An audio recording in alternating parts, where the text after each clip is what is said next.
Hey guys, welcome back to the channel. Today we are looking at this massive 32-inch TOS Enterprise.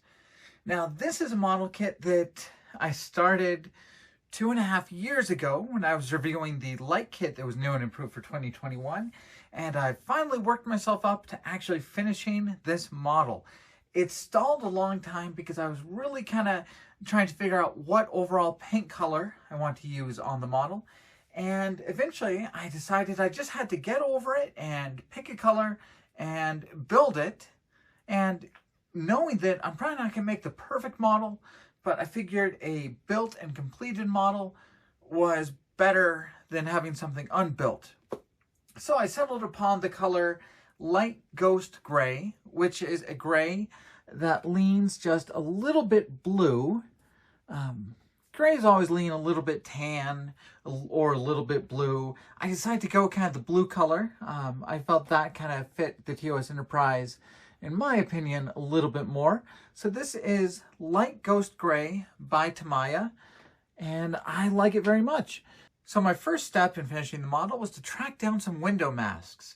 They're made by a handful of different companies. The ones I like were by Orbital Dry Dock, and they just have some really nice kind of pre-cut big tape pieces here for all your windows, the square ones, the circular ones, to really let you mask the entire ship before you spray paint it. And in my case, spray painting was the only option. It was just too big to get in the airbrush. So I masked off the windows, I spray painted it with Tamiya Light Ghost Gray, and then later I came back and I did some airbrushing of kind of the darker accents. You can kind of see the nacelle portions here. The intercooler's a different color. If I pick up this beast of a model, you can see painted kind of the deflector dish copper. And then I was really at a turning point in the build. I had to decide which way I was going to go, because you really could leave the model just like this, very nice and clean, and decal it, and it would be gorgeous. And I really feel that on smaller builds, like the 1/1000 scale, leaving it clean and decaling it is the way to go. You end up with a very nice looking representation of the TOS Enterprise. But if you look at the filming model, it's not actually that clean of a ship. It is streaked, it is weathered, and I figured with a canvas as big as this 32-inch Enterprise, I wanted to weather it. And this is really the point where there's no going back. I'm going to start doing some of the streaking across the ship. We're going to try and weather it. Once it's weathered, we'll decal it. And then this 2.5-3 year voyage will be complete. So in addition to kind of looking at those filming pictures for inspiration, I'm using this. This was a really wonderful insert that Polar Lights put into the 50th anniversary release of the 350th TOS Enterprise. And you can see they really do have their model here really well streaked, some rust, some other colors here, but even across the body of the ship, you can see streaks across the nacelles. A very streaky bottom saucer there. Now to actually do the streaks, we have to get a little bit into understanding the science of paints. And I'm sure there's lots of articles about it. Basically, in a paint, there are pigments, there's a carrier, and there's a solvent. And acrylic and lacquers are water-based solvents, and enamels are oil-based solvents. So the Tamiya acrylic spray paint, which is actually kind of close to a lacquer, is not oil-based, which means an oil-based thinner will not take off the paint, which is really good because I'm going to pull out my Tester's enamel thinner, which is an oil-based thinner, and we're going to use this for a lot of the streaking. If I'd used an oil-based paint, this thinner would take my paint off as I worked on the streak. Now for the streaks, I'm going right back to my Tester's enamel weathering stain. Once again, because it's oil-based, it will not react with the water-based or alcohol-based lacquers. It will go over the top. I'll be able to wipe it off with that enamel thinner, and the underlying paint underneath will be left just fine. In fact, if I really just mess up this surface, I could use that enamel thinner to completely remove my stain, without damaging that acrylic. Now, obviously, I'm going to do most of this off camera back at my workbench, but I just figured I'd show a little bit of what I'm doing over here. So I'm going to take my enamel stain, and I'm just going to start laying out a few drops across the hull.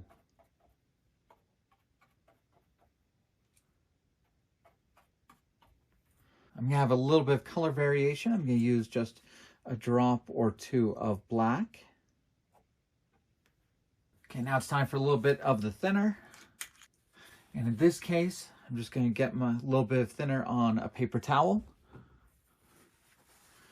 And trying to go in straight lines.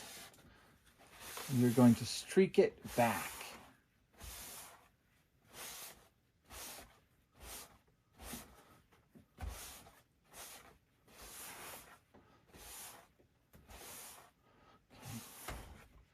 I want it to be subtle, so I'm going to take off quite a bit here.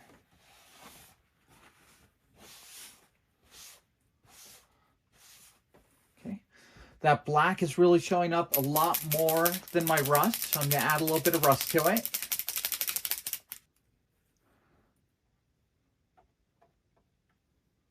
Okay, looking back here where there's not too much color.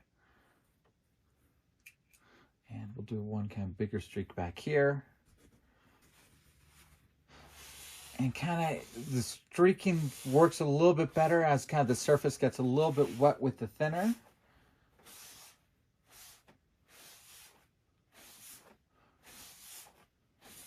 And I'll be able to come back in about 20 minutes and see what streaks I think look too dark, which ones look a little too light, and come back and add a little bit more. And of course, we'll have to do kind of a rust ring around the front there. But that is going to be my general methodology for some nice subtle streaking across the hull. All right, so you can see we've done some passes with some weathering streaks across the top of our hull. Hopefully you can see there's a few streaks on the nacelles now. I've done some streaks just where I'm pulling it straight down the edge of the saucer, and a little bit of streaking and coloring around the engineering hull. So the weathering's coming along nicely. Now there is one very recognizable piece of weathering on the Enterprise, which is a rust ring right around here where it's kind of a browner pattern and a very distinctive ring right in front of the registry. Now, if you have the 50th anniversary edition of the USS Enterprise, it comes with a template to kind of help you line up the registry and the rust ring. So you can just photocopy this onto a normal piece of paper. And you've got a couple landmarks here. You've got this front light and these two vents here, here, and here. So you can line that up, tape it in place, and then you'll know where to put your rust ring. So for my rust ring, I'm going to break out my Tamiya Weathering Master.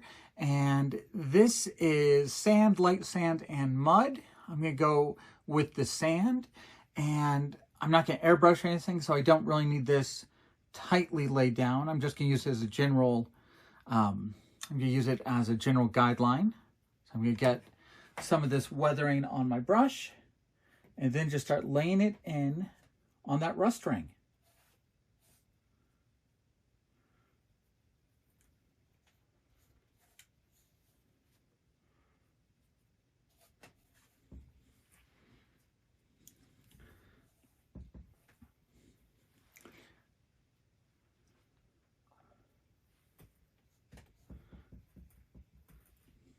So I've already done just a few passes and I can already tell my ring is looking a little darker than the outstanding parts. So I'm just going to make sure I'm brushing it a lot, blending it in.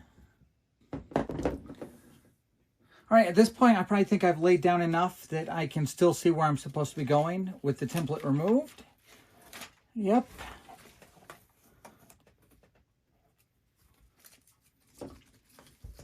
And now it's just going to be a matter of blending it. You know, I really am glad I decided just to go for it and get this model out again and try and complete it. You know, it can be really intimidating, a model like this. And sometimes you just have to say, I'm going to do it. I'm going to work on it. It's easy to get intimidated by all the builds you see on Facebook and YouTube and start worrying about yours not being perfect. Mine are never perfect. And I kind of have to just realize, you know, at one point, you just got to get it done. I'm glad to be working on it again. I can't believe I'm actually getting pretty close to decaling this ship. I think I'm going to spend a little bit more time perfecting the weathering and making it look the way I want it to look. But then really, I'll put the decals on and this 350th scale USS Enterprise will be done. And obviously it'll get a prize spot on my shelf. It's a gorgeous model. It's a gorgeous classic design for a starship. And I can't wait to come back with another video wrapping up this project. Thank you guys for following the channel.